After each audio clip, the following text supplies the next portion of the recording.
Muito bom dia, seja muito bem-vindo ao nosso programa Manhã Viva. Como é bom estar na sua companhia todas as manhãs. Hoje vamos falar sobre um tema que deu origem a um livro que é Cartas de um Teólogo aos Jovens de Hoje, que levou a que um teólogo professor escrevesse durante alguns anos sobre as questões que inquietavam os jovens nas suas aulas. E para isso temos aqui o professor Alexandre. Seja muito bem-vindo ao nosso programa. Muitíssimo bom dia, muitíssimo obrigado pelo convite e bom dia também para todas as pessoas que em casa nos estão a ouvir e a ver. Sim, é verdade. E como amanhã é que se começa o dia, vamos iniciar a nossa manhã com um momento de oração em que eu convido você que está aí em casa a invocar juntamente comigo a Santíssima Trindade. Em nome do Pai, do Filho e do Espírito Santo. Amém. E vamos depositar no coração da Virgem Maria o nosso coração, o nosso interior, as nossas inquietações, os nossos questionamentos e também quero convidá-lo a rezar pela juventude, visto que o nosso tema hoje é sobre a juventude, que nós rezemos pelos jovens deste mundo. E pedindo que Nossa Senhora sempre os acompanhe e acompanhe também os pais, os professores que fazem esse caminho com a juventude. Ave Maria, cheia de graça, o Senhor é convosco. Bendita sois vós entre as mulheres, bendito é o fruto do vosso ventre, Jesus. Santa Maria, Mãe de Deus, rogai por nós, pecadores, agora e na hora da nossa morte. Amém. Nossa Senhora do Rosário de Fátima, rogai por nós. Em nome do Pai, do Filho e do Espírito Santo. Amém. Normalmente nós perguntamos ao nosso convidado quem é ele. Quem é o Alexandre, para quem está lá em casa? Quem é que é o Alexandre? Eu acho que se tivesse que dizer isto de um modo muito simples, eu sou o Papá Sandy. Eu sou o pai de um menino de 4 anos e meio que ainda não consegue dizer Alexandre. Portanto, chama-me por Sandy, o que é um nome muito bonito para um homem. Eu verdadeiramente permita que lhe diga isso. Isto é o essencial da minha vida. Sim. Apesar de me ter dito, e ter dito bem, que sou professor e teólogo, o essencial da minha vida neste momento é cuidar e viver com um menino que está a crescer, apaixonado pela vida, apaixonado pelos pais, apaixonado pela descoberta de tudo aquilo que é o mundo ao seu redor. Sim, também sou professor e teólogo, mas isso não é acessório. Permitam-me que diga que é acessório, está bem? Aceito um chazinho, muitíssimo obrigado. Força. O que é que leva um leigo a estudar teologia? Essa é uma boa pergunta. Se quer que lhe diga, não foi um leigo que quis estudar teologia, foi o Alexandre que quis ser o Alexandre. Sim. E no caminho em que eu estava à busca de quem é que era o Alexandre, surgiu com uma realidade muito forte na minha existência, o desejo de seguir o caminho sacerdotal. Fruto de uma experiência notável de reconciliação, no sacramento da reconciliação, que se está em crise não é por causa da falta de noção de culpa das pessoas, é porque às vezes os sacramentos não são bem celebrados. Sim. E eu cheguei a casa no final do 4º ano de teologia e disse aos meus pais e disse à minha namorada, eu quero ser padre. Portanto, eu comecei a estudar teologia com o desejo de ser sacerdote. Os caminhos da vida são como são, acabei por não seguir o sacerdócio, sou pai de família e muito feliz, mas foi isso que me levou a estudar teologia, o desejo de ser sacerdote. Sim. Como ministro da reconciliação. Quando é que surge a oportunidade então de tirar este curso? Na sequência da tentativa de discernir onde é que poderia ser o caminho onde eu poderia realizar melhor os meus talentos como pessoa, aproximei-me da Companhia de Jesus e pediram-me para fazer um discernimento de 2 anos. Sim. E para não estar sem fazer nada, entre aspas, do ponto de vista académico, foi sugerido que eu estudasse teologia durante esses 2 anos. Quando é que começou a lecionar e que disciplinas é que ensina? Bom, eu comecei a lecionar em 2010, houve uma interrupção devido à necessidade de concluir o curso de doutoramento de 1 ano e meio, retomei depois continuamente até hoje, em 2013. Disciplinas que eu leciono, as mais importantes são teologia espiritual, teologia patrística e, porventura, intervenções pastorais em situações pseudomísticas. Em que momento os seus alunos sentiram se à vontade para começar a partilhar consigo as suas inquietações. Boa questão. Vamos separar entre os alunos de teologia, os alunos das disciplinas de teologia, dos alunos da disciplina de Mundo e Evidência de outros cursos da Universidade Católica Portuguesa, onde eu ia lecionar essa disciplina. Os alunos de teologia raramente partilham muito sobre eles, têm com quem falar na formação, nas casas de formação, falam um pouco sobre eles, estão perfeitamente integrados naquilo que estão a fazer. São os alunos das disciplinas de Mundo e Evidência Cristã de outros cursos de enfermagem e psicologia na Universidade Católica que fazem mais perguntas, que fazem mais interpelações. Desde quando? Desde a primeira aula, quando eu digo lá, não estás permitido de tratarem por professor ou doutor, porque isso é só uma barreira entre mim e vocês. Eu quero que não haja barreiras.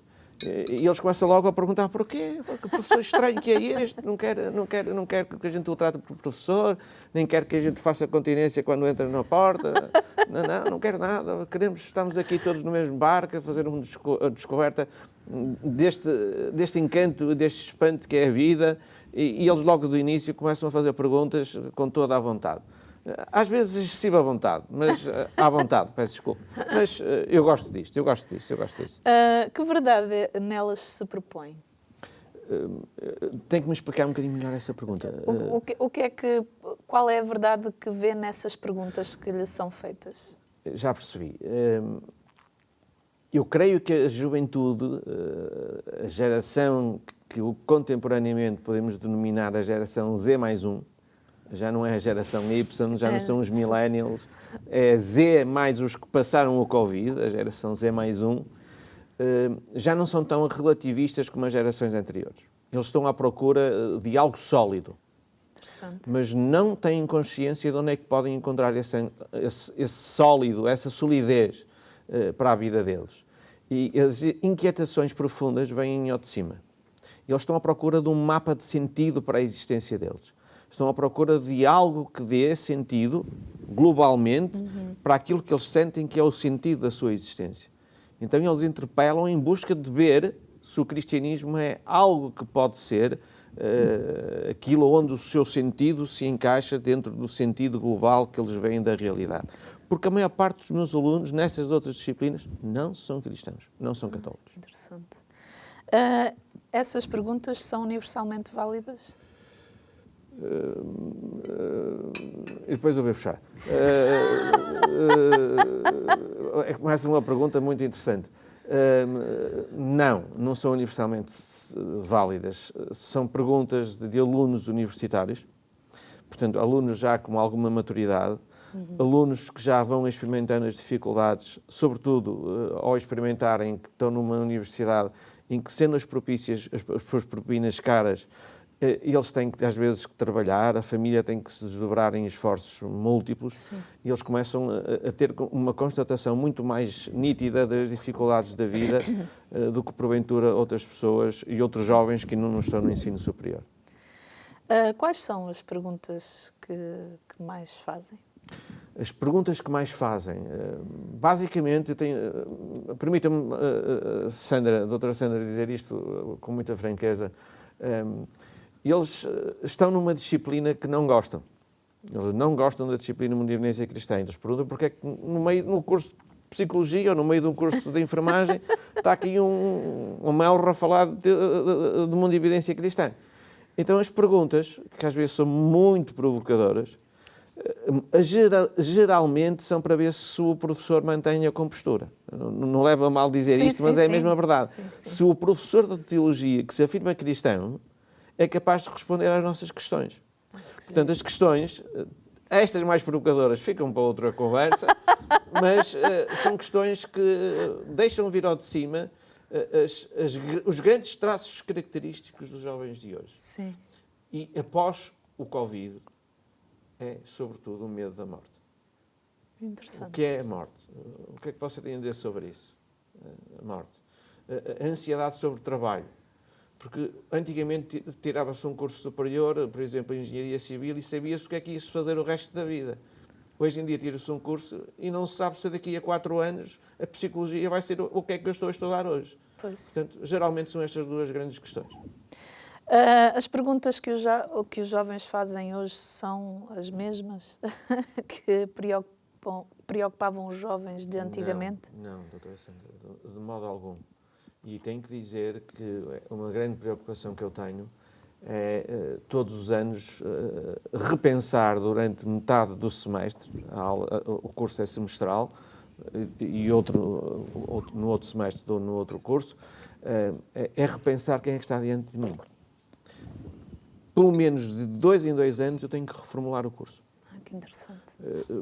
Há uma mutação muito rápida das preocupações, das características, dos traços dos jovens de hoje, e a resposta à sua pergunta é não. Os traços dos jovens de hoje são diferentes dos traços e das ambiguidades a nível de busca de diálogo que eram vividas há 2, 3, 4 anos. Em que momento é convidado a partilhar as perguntas na imprensa escrita? E qual o jornal, se pode dizer? Não tenho nenhum problema em responder a todas as perguntas que desejar formular. Terá sido sensivelmente há 5 anos, quando souberam que eu estava a lecionar esta disciplina de Mundo e Evidência Cristã. Fui contactado por 2 pessoas ligadas à revista O Mensageiro do Coração. Peço imensa desculpa, são tantos mensageiros que a gente às vezes me engana. O Mensageiro do Menino Jesus, que me perguntaram se eu estaria disponível a escrever uma carta de 2 em 2 meses, como se fosse um diálogo fictício com um jovem típico de hoje. Sim, sim, sim. Que hoje em dia já estavam desatualizados, não é? As primeiras cartas já estarão um bocadinho desatualizadas, por aquilo que eu disse. Quanto tempo depois é que é convidado, então, a fazer o seu livro? 5 anos depois. 5 anos depois, exatamente 5 anos depois. Foi em setembro do ano passado que me perguntaram e manifestaram a vontade de coligir todas as cartas num livro e lançá-las num livro. A hesitação foi muito grande, porque não foi um livro que foi pensado de raiz para ser um livro. Eu não estava a contar com isto. Teve-se que fazer uma espécie de peneiragem, de penteagem do texto, para que houvesse uma maior possibilidade de ser encarado como um livro. Solicitaram-me também um prefácio, uma breve proposta de leitura do livro, uma introdução, e depois o livro foi publicado.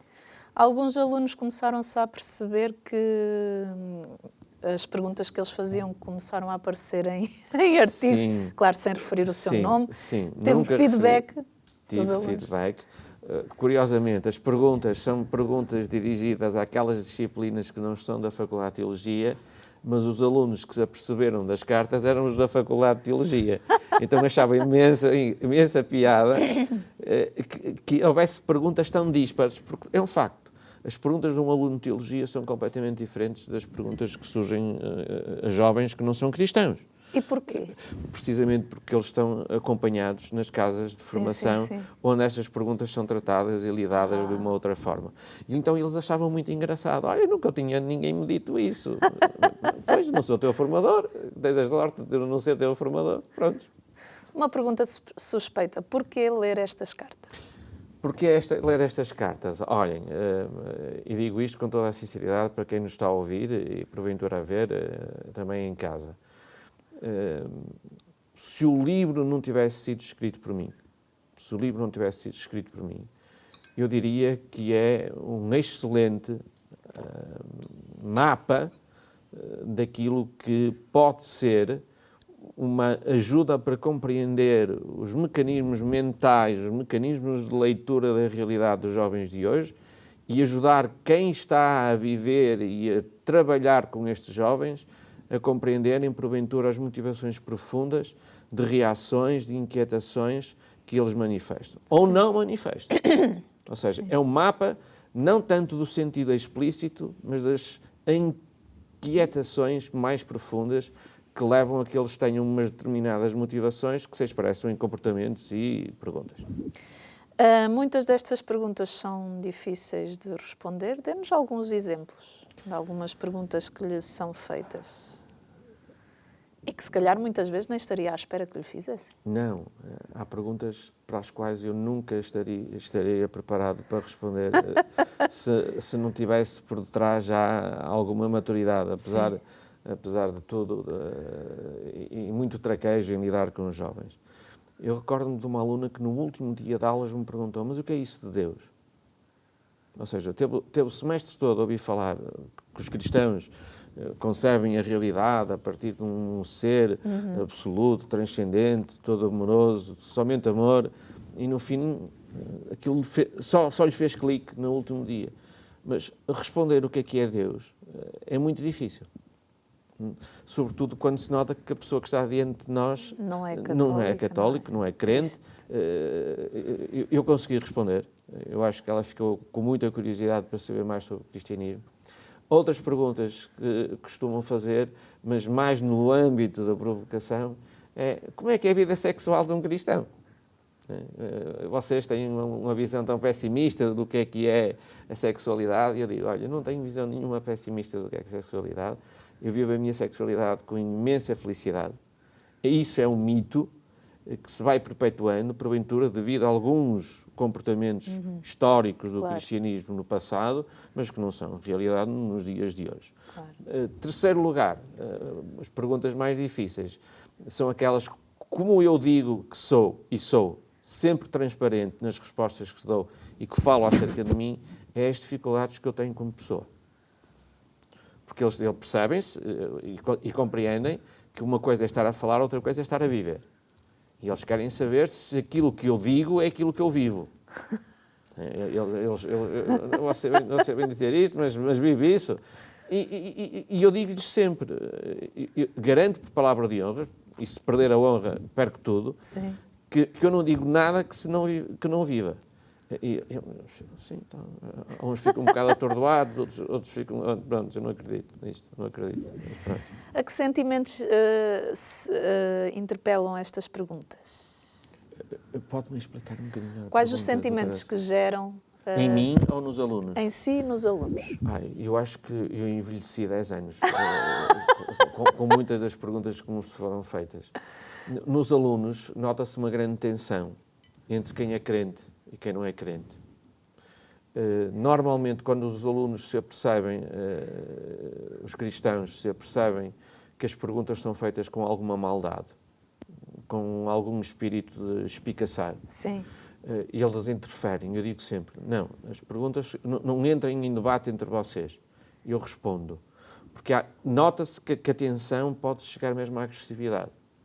Eles, querendo defender o professor, começam a intervir e começam a não serem tão diplomáticos como um cristão deve ser ao apresentar as razões da sua esperança, com mansidão e com muito cuidado. E eu digo sempre: calma, perguntas a mim, eu respondo. Muita perplexidade, como lhe dizia, diante, por vezes, de alguma inocência latente em jovens que eu já esperaria que não tivessem essa inocência, que por vezes roça a ingenuidade. Uma coisa é ser inocente, outra coisa é ser ingênuo. O ser ingênuo é ser voluntariamente, enquanto que o ser inocente é algo que é constituinte da pessoa. Exatamente, doutora Sandra. Uma grande perplexidade e, por vezes, uma tristeza enorme. Não utilizarei as palavras que foram utilizadas várias vezes, mas quando se fala do aborto, o tema do aborto, eu vou ser eufemista naquilo que vou dizer. Professor, para mim abortar é como quando estiver a comer melancia e cuspir por fora aos bebidos. Houve uma coisa destas, eu tenho que manter a serenidade e, sobretudo, manter convictamente, do coração a coração, o testemunho de que eu amo aquela pessoa que acabou de dizer aquilo. Sim. E isto às vezes custa. Sai-se das aulas e com vontade de chorar. Já ficou sem palavras perante uma pergunta? É difícil ficar sem palavras diante de uma pergunta. Nessas circunstâncias eu faço uma pergunta a quem me fez a pergunta. passa a bola para o outro lado. Sim. E dá-me mais um bocadinho de tempo para pensar. Porque é preciso pensar, é preciso inculturar-me não só na mentalidade dos jovens, mas daquele jovem que fez a pergunta. O que é que eu sei deste jovem? E às vezes, numa turma de 90 alunos, eu sei quase nada. É muito pouco. Portanto, eu arrisco muito, aposto no jovem, quando dou as respostas que dou. É difícil de dizer, Sandra, é difícil de dizer, com muita sinceridade. Permita-me só ficar por aqui, está bem? Sim. De que forma é que as questões levantadas pelos jovens os ajudam também a que eles olhem para dentro de si? Muito bem. Essa é uma pergunta muito interessante. Eles, de facto, estão à procura de um sentido. Como eu dizia no início, eles têm um mapa da sua existência e já têm um mapa do que é a realidade mais global em que vivem. E ao formularem perguntas e ouvirem respostas desde uma outra ótica cristã, Sim. católica, assumida, eles começam a questionar, por vezes, se o mapa de sentido deles próprios é o mais adequado ao mapa de sentido da realidade mais global.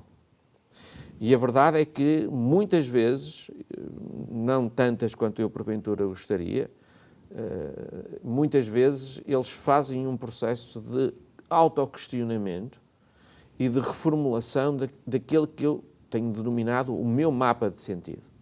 De encontrarem no cristianismo respostas mais aptas para encontrarem no mundo mais global um sentido que eles não encontravam. Qual a linguagem que têm utilizado para transmitir a informação a estes jovens de forma que eles entendam? Eu vou ser muito franco, mais uma vez. Eu sou Sim, franco força, em tudo, força. eu sou muito franco. Nunca é uma linguagem teórica, exceto as primeiras aulas em que eu falo do que é o conceito cristão de amor, porque tudo aquilo que eu digo durante o curso baseia-se na compreensão cristã do amor e é consequência do que é a compreensão cristã do amor, tem como meta a compreensão cristã do amor e é um paralelismo do que é a compreensão cristã do amor. Eu tirei nas primeiras aulas e eu intervenho indiretamente. Ou seja, eu não faço uma pega de forquilha. Eu falo do cinema cristão, falo, sem dizer, digo, o diretor é cristão, o Hitchcock, falo de música cristã, música pop que eles ouvem, que são de autores cristãos, a Lana Del Rey, os U2, e eles assim vão começando a contactar com a mensagem que está contida nos excertos dos filmes, nos excertos das músicas, às vezes nas músicas inteiras, e vão vendo a mensagem a ser passada. Sim. E isso desperta-lhes curiosidade. Mas então eu nunca tinha pensado que o U2 era uma banda católica. Não, mas as letras são católicas. Sim. E a mensagem é cristã. Nunca se deram conta. Agora vamos parar. E ficam admirados. Ou seja, eu não entro ali, não entro diretamente. Faço um percurso inverso. Indireto. Perdoa-me dizer isto, enganei-me. Um percurso indireto. Para que eles depois se sintam à vontade neste caminhar, se quiserem, eles próprios depois fazerem as perguntas que complementam aquilo que vão descobrindo por eles mesmos e por aquilo que eu vou dizendo, explicando a nível da literatura, do cinema, da música. Tendo em conta a sua experiência como docente, de que forma é que os jovens cristãos têm uma visão clara do que são os valores do cristianismo? Não têm, Sandra. Não têm. São ótimas pessoas, procuram seriamente viver aquilo que lhes foi dito que era o cristianismo, mas não é apenas a nível de falta de percepção do que é ser cristão. É a nível, muitas vezes, e apesar de muitos deles fazerem a catequese no percurso completo, é uma falta de preparação a nível conceptual do que é ser cristão. Sim. Porque aquilo que nós pensamos é o que motiva aquilo que nós vivemos. E se eles não têm bem a noção estruturante do que é a nível de pensamento, um cristão, é muito difícil eles depois viverem os valores cristãos. Portanto, é por isso que eu também para eles falo do que é o amor cristão. Sim. Porque, de facto, eles não têm essa noção. A maior parte de nós aprendemos, os nossos pais ensinaram-nos a comer, ensinaram-nos os nossos professores a fazer contas de matemática, mas a maior parte de nós, a única coisa que teve a oportunidade de contactar na aprendizagem do que é o amor foi a ver, porventura, os nossos pais amarem-se. ou a fazermos a nossa experiência de amor com os nossos pais, com os nossos irmãos, com os nossos namorados, mas que é muito diferente do que é a compreensão cristã do amor. Portanto, há um problema sério, mesmo entre os cristãos, a nível da compreensão do que são os valores cristãos, porque por detrás não tem um substrato sólido. Pois é, já terminamos a nossa primeira parte do nosso programa Manhã Viva. Vamos para um brevíssimo intervalo e já voltamos.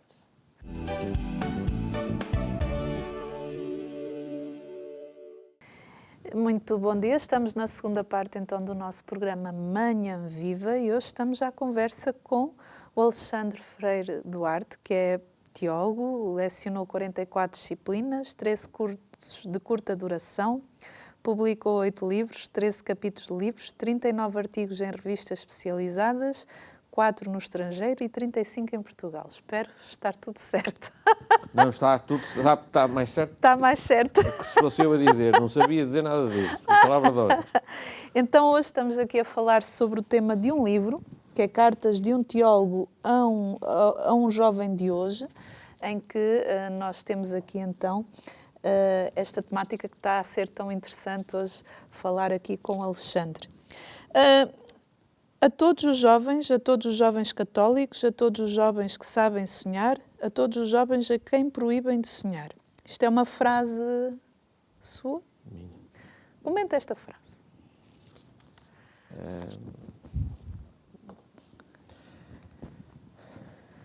É uma frase muito sentida. É uma frase, porventura, muito sofrida. Consequência da descoberta que, ao contrário daquilo que eu pensei, daquilo que eu vivi como jovem, o ser jovem nos dias de hoje é um desafio tremendo. E há muitos interesses a nível da sociedade em geral, de cortarem as asas a esses jovens. E estão proibidos de sonhar, estão proibidos de acreditarem na possibilidade de eles serem agentes de transformação da realidade. Eles vivem atemorizados, vivem com um receio muito grande do que é que pode ser o futuro. Sentem-se já oprimidos por uma roda social que os vai esmagando e que lhes vai, justamente, impedindo de sentirem-se num movimento cristão, num movimento de crescimento, peço imensa desculpa, e não deixo de, apesar do destinatário fictício destas cartas, ser alguém que no arco narrativo que acontece ao longo do conjunto das cartas, tornando-se cada vez mais evidente que é cristão, eu dirigindo também aos cristãos, aos católicos. Sim. Porque tivemos os anos e os sinos dedicados à juventude e a percepção que eu tenho, talvez muito errada, e não estou aqui para criticar seja quem for, é que falamos muito que amamos os jovens, mas eles estão cansados de palavras de amor. O que eles querem é gestos concretos. Ação. E não sentem que mudou, seja o que for. E dizem isso. Explique-nos para entendermos o sentido que quer dar ao que expressa quando fala da sua entrega por nós. Essa sua entrega por nós refere-se a quem? A entrega de Amor Deus... que Ele tem por nós, que Deus tem por nós. Que Deus tem por nós. Eu tenho que dizer que é o tudo da nossa existência. Não há possibilidade de nós compreendermos o que é a realidade. E as melhores lentes para nós colocarmos nos nossos óculos da nossa existência para compreendermos o que é a realidade, senão a magnífica história da salvação, que é a salvação na história, revelada maximamente no processo de criação, encarnação, redenção e depois transformação em amor. E dizer que Deus se dá tudo e se dá completamente por nós é dizer que Deus se compromete de tal modo connosco que aposta individualmente em cada um e diz a mim, diz à Sandra, diz ao William, diz ao Carlota, eu amo-te a ti mais do que a mim. Fale-nos dos 5 Ds que qualquer cristão deve preservar. Quais são? Os 5 Ds. Dormir, o direito a dormir descansado diante de Deus. Ou seja, de não cedermos às pressões do momento, de não cedermos às forças, porventura, que são mais sedutoras e mais fáceis, mas que nos afastam de Deus e que nos inquietam e que nos fazem, muitas das vezes, só conseguir dormir à custa de medicamentos, porque estamos a ir contra aquilo que é a nossa realidade enquanto seres humanos. E eu digo que nas minhas tomadas de decisão, eu tenho que as tomar de tal modo que à noite eu esteja tranquilo, com a minha consciência, diante de Deus, e dessa forma poder dormir descansado.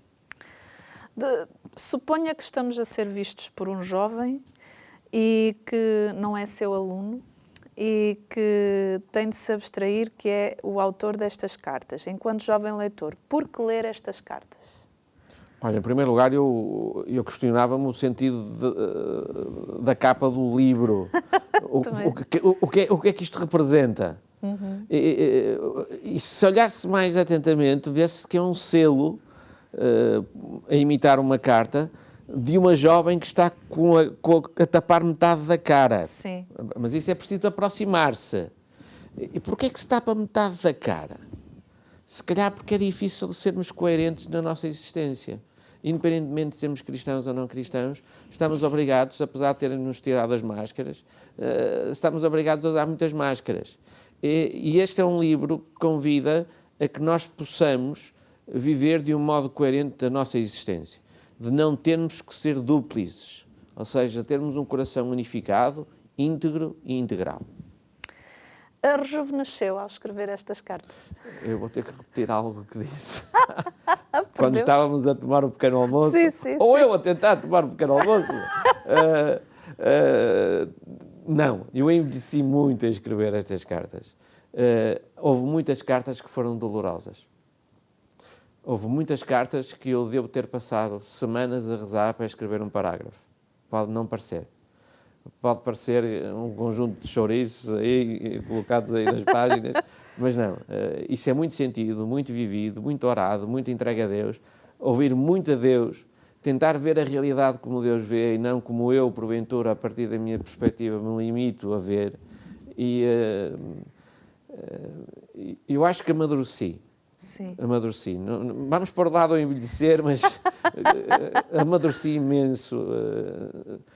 Se me sentir rejuvenescido, eu acho que o estar a colocar-me por vezes nos pés de um jovem ou nos sapatos do jovem fez-me lembrar algumas coisas da minha vida. Como as perguntas, e é uma das perguntas, numa das cartas, um aluno que me disse: eu só passo o tempo a pensar em mulheres. Eu disse: olha, está tranquilo, estás na idade disso, eu sei o que é isso, eu quando tinha a tua idade também sei, vivi mais ou menos as coisas que tu estás a viver, não te assustes, não te inquietes, não te preocupes. As raparigas nas aulas na faculdade normalmente tiram um apontamento e os rapazes tiram a roupa da rapariga com os olhos, mas isso, tranquilo, foi aquilo Sinal que eu disse. Está tudo bem. Está tudo bem, tranquilo, respira fundo, vamos lá. Recebeu algum tipo de feedback dos leitores do Jornal do Mensageiro? Recebi, sim. Recebi, quer, sobretudo, os meus alunos de Teologia, que, mais uma vez, não foi para eles que eu escrevi, é mais pensando nos outros alunos que eu escrevi este texto. Eles, lendo, achavam muito interessante a maneira como eu escrevia, como eu respondia. Professor, nunca pensei que você falasse em chouriços. Está, pronto, é oportuno, se eu tenho que falar em chouriços, fala em chouriços, não há problema nenhum. Para explicar estas coisas, eles achavam muito interessante. Recebi também e-mails de pessoas que devem ter pedido o contacto à editora para escreverem-me.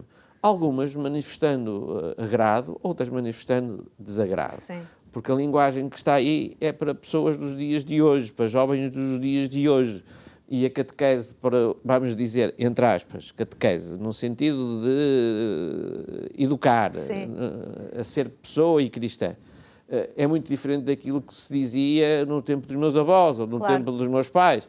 E eles tinham dúvidas, perplexidades também, e eu tentava responder, já noutra posição, mostrar que não há uma descontinuidade entre aquilo que eles ouviram e aquilo que eu estava a dizer. Sim.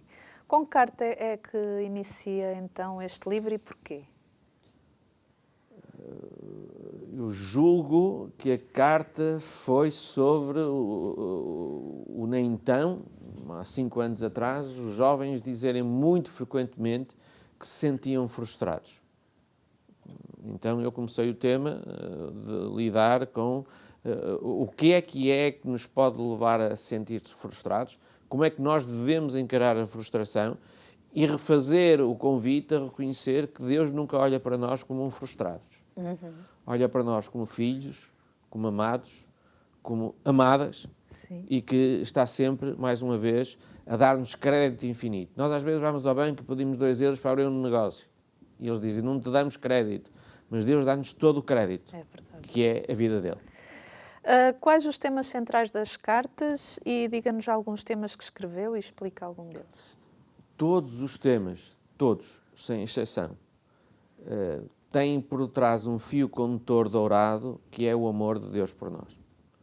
E a compreensão de que é esse amor de Deus por nós, que está por detrás, por vezes, de modo muito disfarçado e invisível, que permite que a gente descubra o norte polar da nossa existência.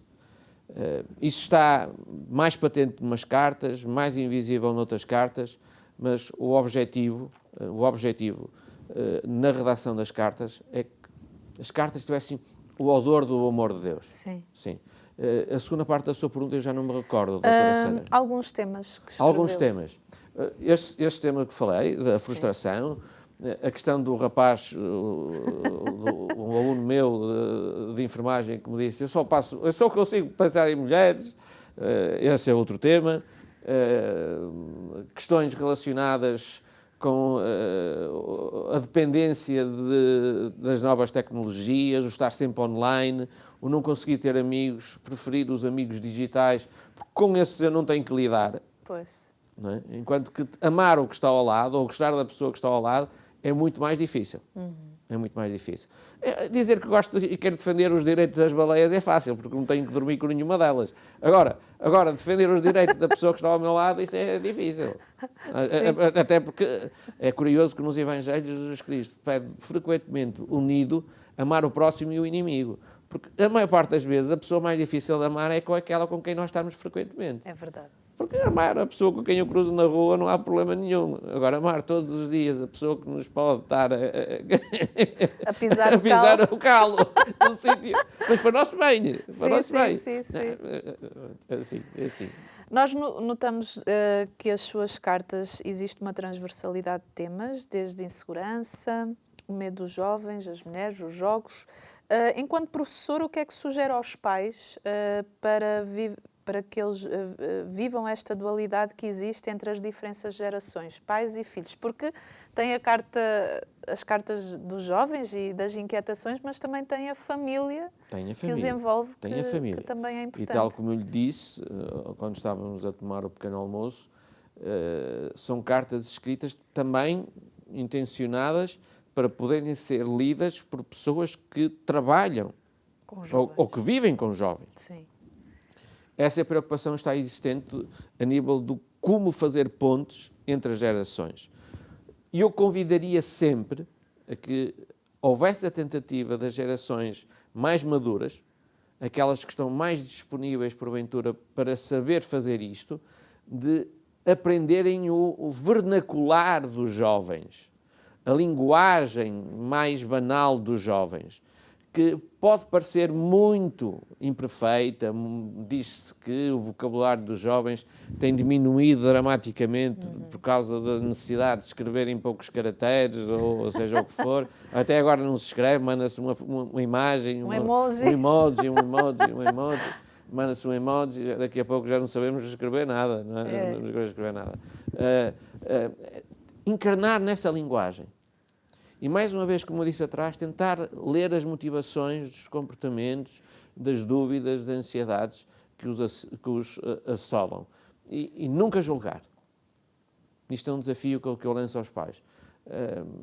A partir da altura que começamos a julgar, sem conhecermos perfeitamente o que está por detrás, é um ponto final.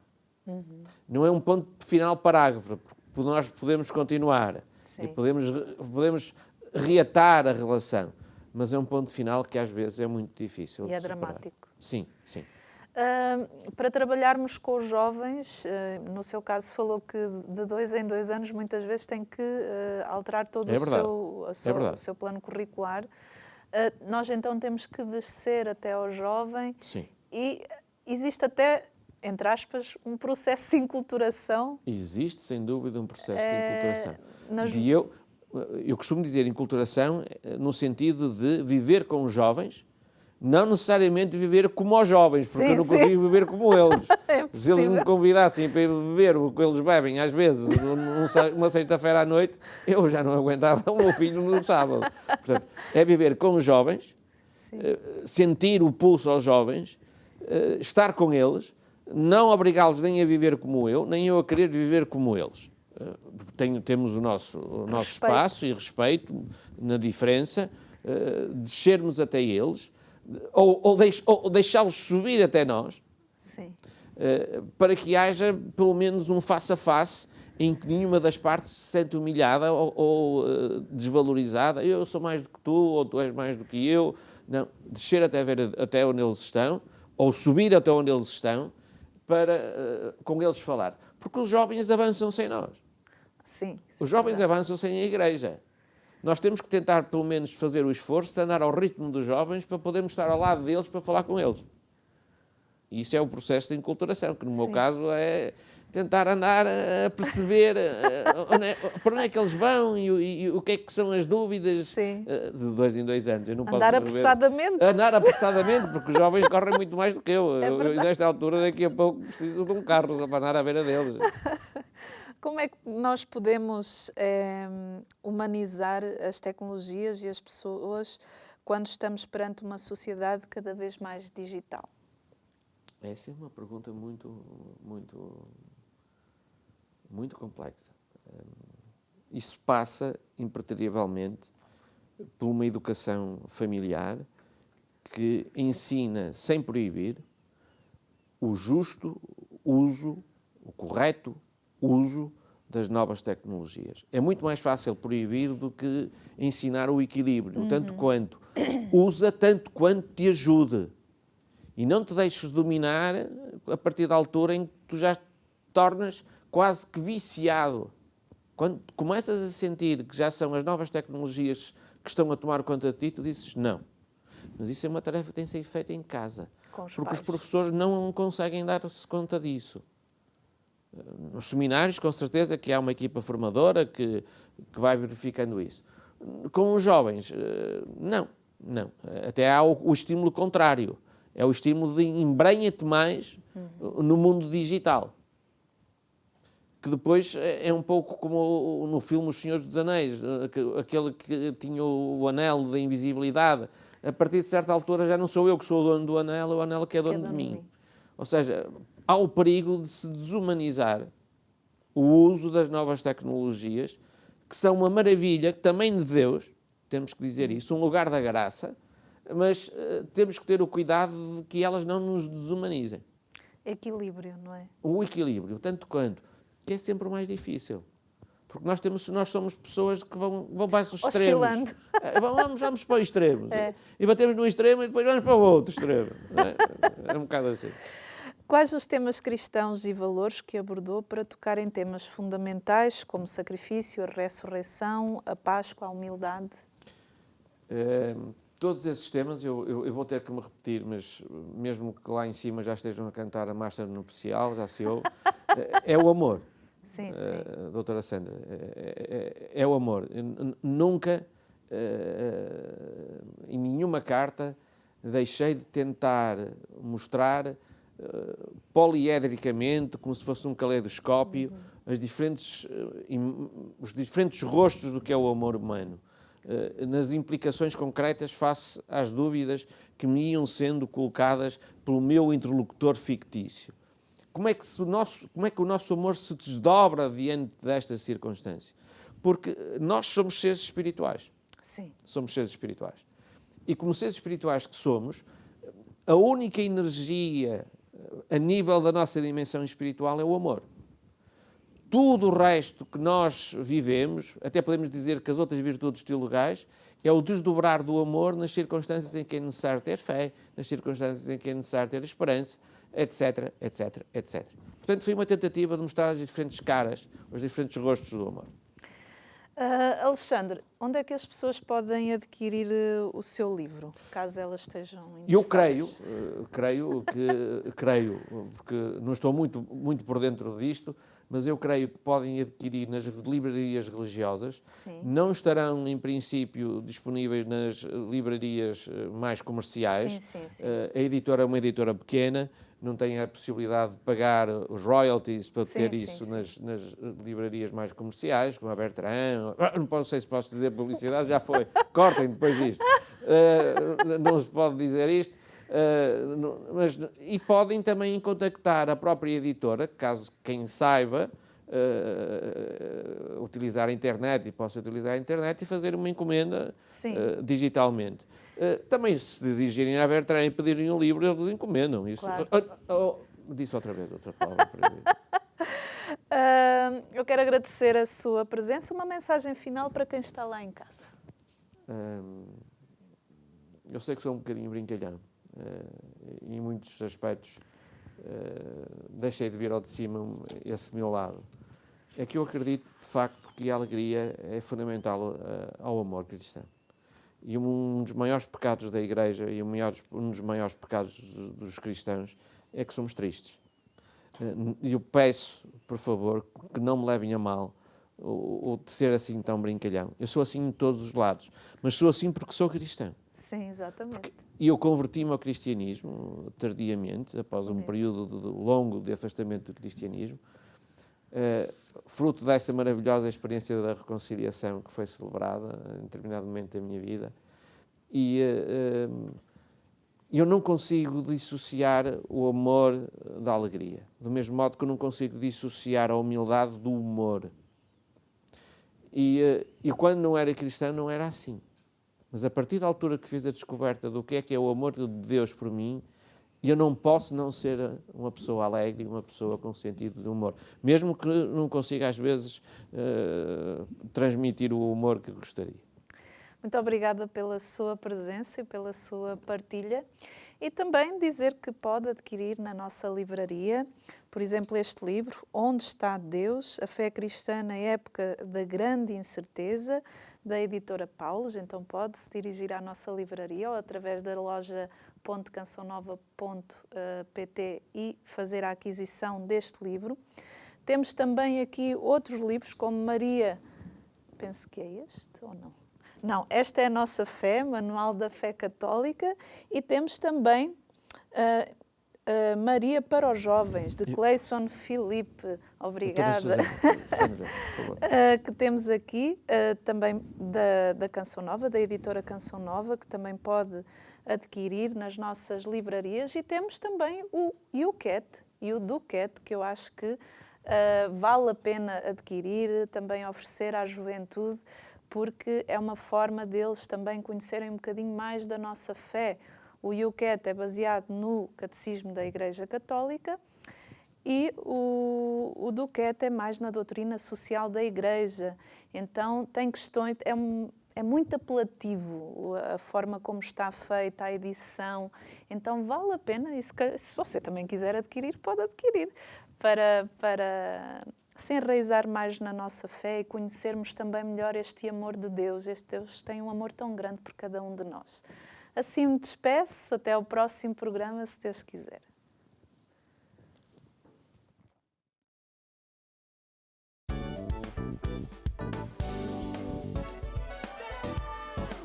Se gostou deste programa, clique aqui na nossa playlist aqui em baixo para ver outros episódios. Se ainda não subscreveu o nosso canal do YouTube, faça-o já clicando neste botão aqui do lado e será logo o primeiro a saber todas as novidades.